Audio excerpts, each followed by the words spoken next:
Welcome back to the YouTube channel Malawi Cameras. Guys, my Patricia Kaliati anjatidwa Amumanga ali ku Lingadzi Police Station.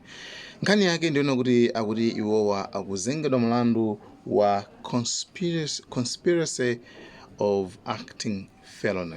Conspiracy mu law, mu criminal law, mukapanga check bwino kuti conspiracy imathandiza yani mu criminal law, ikuthandiza kuona kuti upo kukonzekera kupanga chiwembu kapena kuti kukonzekera kupanga commit a crime in the future.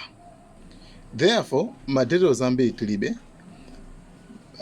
kumalo chimene tikudziwa ife ndi zimene zonso zinazo tikafufuza bwino tikupatsireni kuti chachitika ndi chani komanso zikuchitika zichani. Koma pakati pano tingodziwa kuno kuti Mayi Patricia Akweni Amumanga ndithu ali ku Lingadzi Police Station. Malawi Cameras, like, share, subscribe, comment in the comment section. Stay tuned. Bye. Like, share, and subscribe.